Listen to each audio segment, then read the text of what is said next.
45-year-old waiter Mike Thompson was humiliated in front of the entire restaurant by a billionaire customer who told him he didn't deserve a tip. For hours, he was belittled, looked down upon. But what if I told you that same night when the restaurant was hit by armed robbers, Mike saved that same rich man who had humiliated him? If you were in Mike's position, would you save the life of the man who had degraded you? Because when Mike rolled up his sleeves and the Green Berets tattoo on his forearm was revealed, everyone understood who he really was. Hello, dear viewers. Before we dive into this powerful story, don't forget to let us know in the comments which city you're watching from.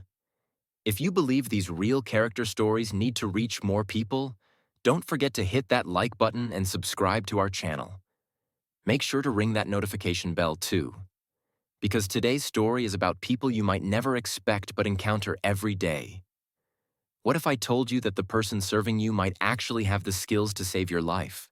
Mike Thompson worked as a waiter at Château Noir, a luxury restaurant in the heart of Manhattan similar to Liberate. At 45, he was medium height, with neatly trimmed brown hair and always clean-shaven. The white shirt, black pants, black tie, the classic waiter uniform fit him perfectly. People looked at him as a professional waiter. Mike was exactly that kind of person. Polite, quiet, doing his job perfectly but not sharing his personal life with anyone. His shirt sleeves were always neatly folded, so no one had noticed the tattoo on his left forearm. Made with dark blue ink, it was an Army Special Forces insignia, only visible to those who looked very closely. Mike had never told anyone the story behind that tattoo. He had left his 15-year military past behind and built a different life. He had made an almost perfect transition. Château Noir was one of New York's most expensive restaurants. Average meal per person $200, $300.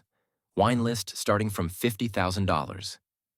Customers were usually big names from Wall Street, tech billionaires, Hollywood stars, and international businessmen.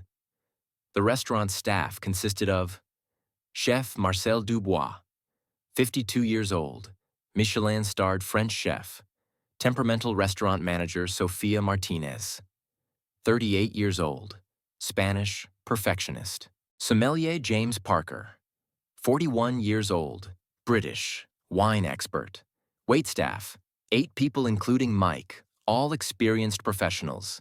In this luxury environment, Mike was respected because he did his job perfectly and never caused problems. Mike started work every evening at 5 p.m., working until midnight. Château Noir's standards were very high. Every movement had to be flawless, every word polite, every service perfect. Mike exceeded these standards. He memorized customers' orders, remembered their preferences, went the extra mile for special requests. Reviews about the restaurant in the Michelin Guide often mentioned exceptional service staff. But Mike's real talents lay elsewhere.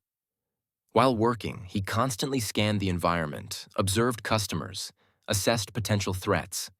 Special forces training had never disappeared.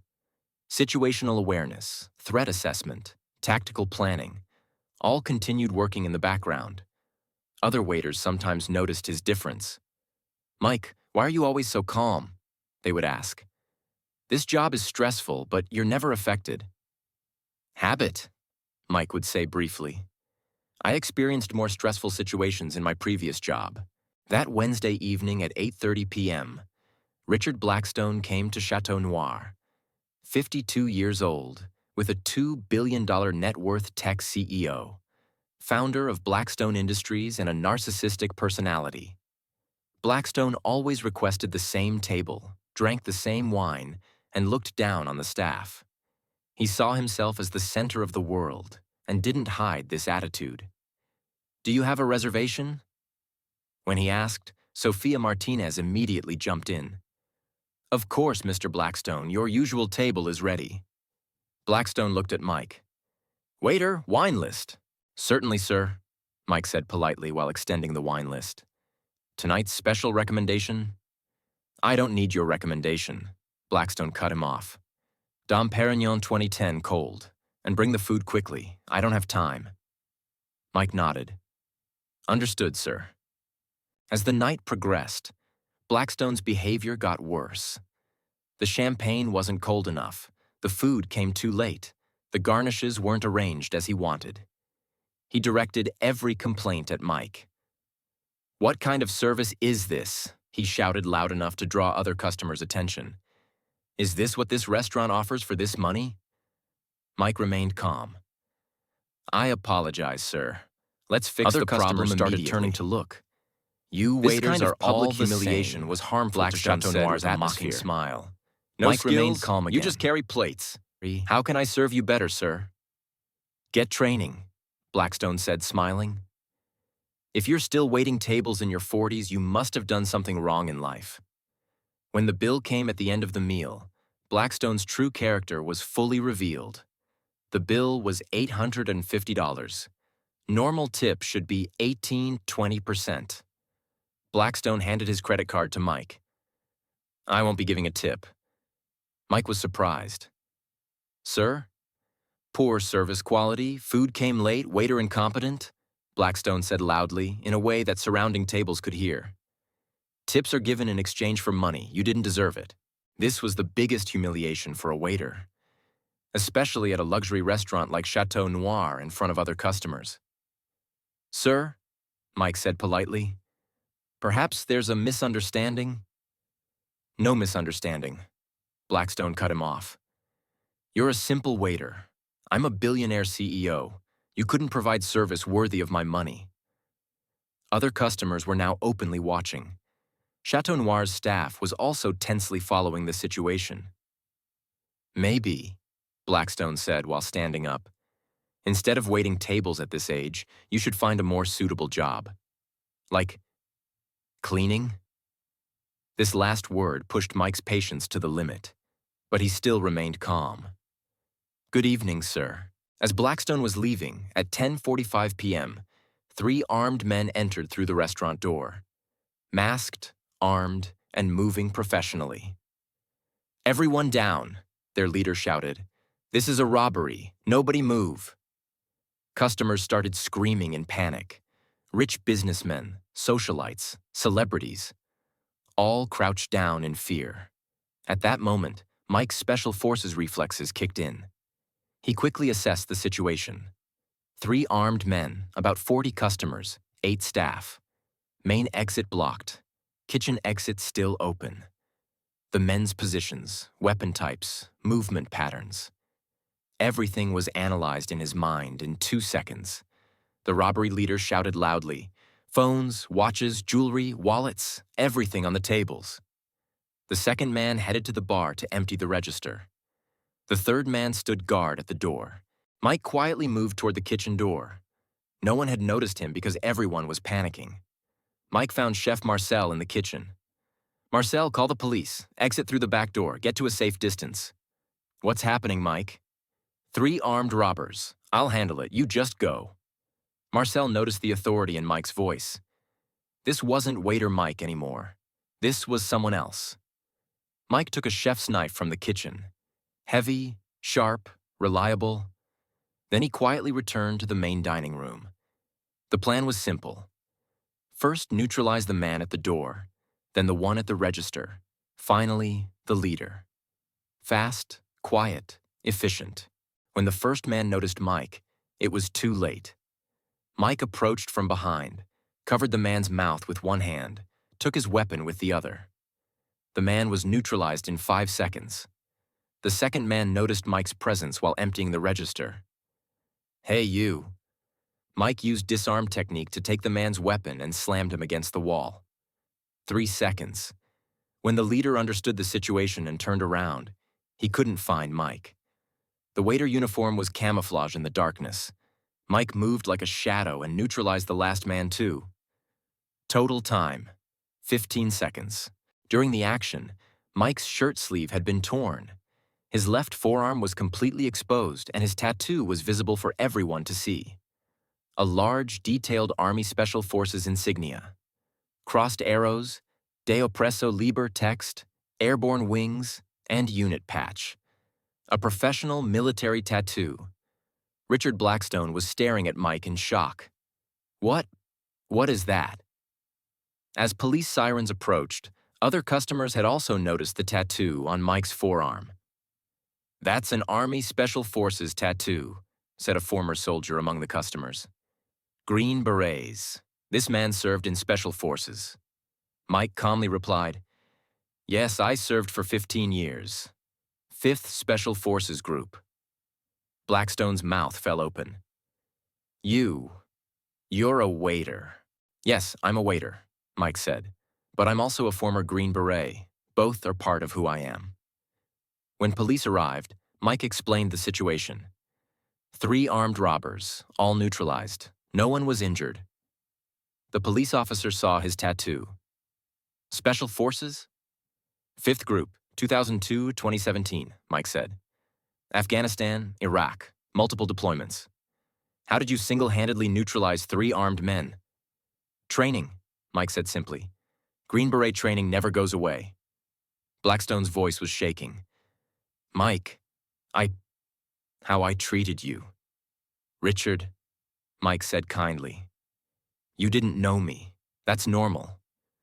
But I humiliated you, looked down on you. That's true. But tonight you were also in danger. I protected you too because that was the right thing to do." In the following days, the atmosphere at Château Noir completely changed. Mike was no longer just a waiter. He was the restaurant's hero. Blackstone came the next day, this time with a completely different attitude. "Mike, I came to apologize. My behavior last night was unforgivable." Mike smiled. "Richard, everyone can make mistakes. What's important is learning from them. You saved my life. Do you remember how I treated you?" "I remember, but I'm not angry with you. You judged a person based only on their profession. That's a common mistake." Blackstone pulled out a check from his pocket. $10,000 tip and personal apology. Mike pushed the check back. "Richard, I don't want money. I just want respect. For everyone working at this restaurant." Weeks passed. Blackstone had become a regular customer, but this time with a respectful attitude. He would specifically request Mike's service, greet him, ask, "How are you, Mr. Thompson?" Other wealthy customers had also heard Mike's story and started looking at him differently. He was no longer known as just the waiter, but as the hero waiter. Restaurant manager Sophia offered Mike a management position. "Mike, you've become a legend here. Would you like to move to a higher position?" "Sophia, I love waiting tables. I can have direct contact with people. I can serve them. This makes me happy." "But you're a Special Forces veteran." "I was. Now I'm a waiter. Both are honorable professions." One evening, Blackstone asked Mike, "Mike, how can you stay so calm? I treated you so badly." Mike thoughtfully replied, "Richard, the most important thing I learned in Special Forces is this. People's behaviors don't reflect their feelings toward you, but their own internal states."